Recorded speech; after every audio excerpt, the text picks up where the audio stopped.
हरदोई पहुंचे deputy CM Keshav Prasad Maurya ने अखिलेश यादव पर साधा निशाना। बहराइच में दंगे के सवाल पर कहा, अखिलेश जी को बोलने का नैतिक अधिकार नहीं है। जिनके शासनकाल में उत्तर प्रदेश एक भी दिन दंगा मुक्त नहीं रहा, उनको ये शोभा नहीं देता। बहराइच प्रदेश में कहीं भी कोई कानून व्यवस्था से खिलवाड़ करेगा और कानून हाथ में लेगा, उन पर कार्रवाई की जाएगी।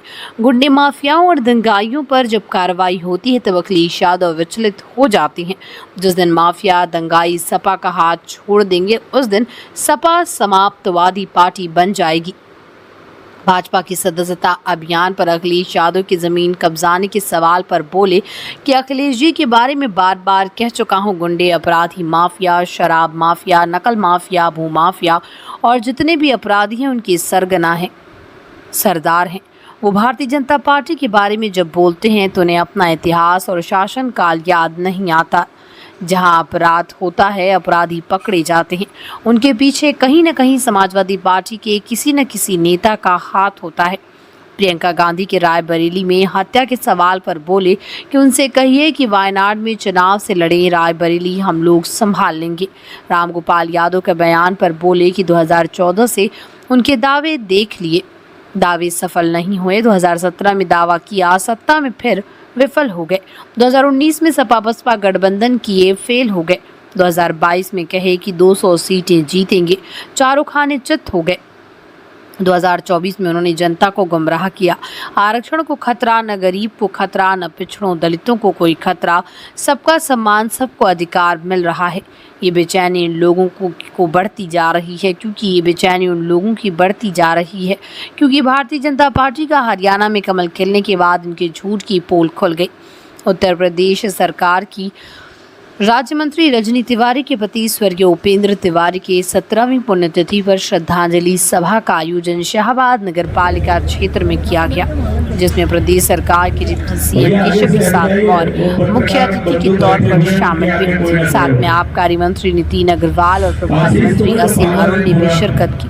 कार्यक्रम में प्रदेश सरकार के कई विभागों ने स्टॉल लगाए, जिनका डिप्टी सीएम ने निरीक्षण किया और विकलांगों को ट्राईसाइकिल समेत विभिन्न लाभार्थियों को प्रमाण पत्र सौंपे। हरदोई से अमलेश तिवारी की रिपोर्ट, स्टार भारत न्यूज 24।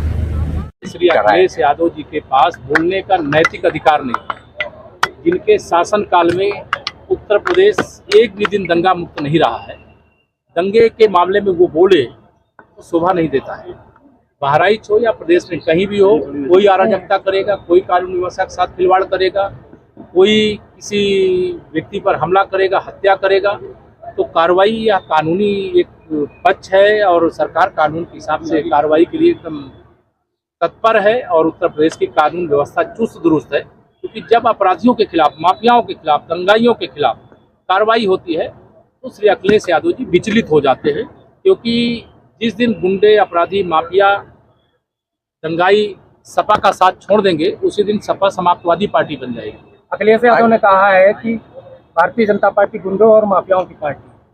ये तो आपको भी समझ में आ रहा है कि मैंने कहा गुंडों और माफियाओं के खिलाफ जब हम कार्रवाई करते हैं तो विचलित कौन होता है? श्री अखिलेश यादव जी होते हैं। अगर श्री अखिलेश यादव जी विचलित होते हैं तो स्वाभाविक है गुंडों की पार्टी कौन है? उत्तर प्रदेश की जनता अच्छे से। एक सवाल और है सर, अखिलेश यादव, अभी आपने चूंकि सदस्यता अभियान की बात की, उन्होंने आज सदस्यता अभियान पर भी कहा है कि भाजपा जो है सदस्यता अभियान नहीं, जमीन पर कब्जे अधिक करने का अभियान चला रही है। आरोप है अखिलेश यादव का। श्री अखिलेश जी के बारे में बार बार कह चुका हूँ, गुंडे, अपराधी, माफिया, भू माफिया, शराब माफिया, नकल माफिया, भर्ती माफिया जितने हैं उनके सबके सरगना है, सरदार हैं। और वो भारतीय जनता पार्टी के बारे में जब कुछ बोलते हैं तो लगता है उनको अपना इतिहास, अपना शासनकाल याद उन्हें नहीं आता है, अपने दल का आचरण याद नहीं आता है। जहां अपराध होता है, अपराधी पकड़े जाते हैं तो उसके पीछे कहीं ना कहीं समाजवादी पार्टी के किसी नेता का रामगोपाल यादव सर, रामगोपाल गांधी का कहना है कि भाजपा सरकार में कानून व्यवस्था की स्थिति बद से बदतर हो रही है। कौन कहा है? प्रियंका गांधी के रायबरेली में हत्या हुई है। कहिए वायनाड से चुनाव लड़े, रायबरेली हम लोग संभाल लेंगे। उत्तर प्रदेश रामगोपाल यादव का एक बयान है, उन्होंने कहा है कि समाजवादी पार्टी उपचुनाव में एक तरफा जीतेगी। पिछली बार भी भारतीय जनता पार्टी ने 80 में 80 का दावा किया था, नतीजा सबके सामने आया। ये तो दावा वो 2014 से उनके दावे देखिए, 14 में जो दावा किए सपा सफल नहीं हुई, 17 में जो दावा किया सत्ता में थे विफल हो गए, 19 में सपा बसपा गठबंधन किए फेल हो गए, 22 में कहे कि 400 सीटें जीतेंगे, चारों खाने चित हो गए, 24 में उन लोगों ने जनता को गुमराह किया। ना संविधान को खतरा, ना आरक्षण को खतरा, ना गरीब को खतरा, ना पिछड़ों दलितों किसी वर्ग को कोई खतरा नहीं।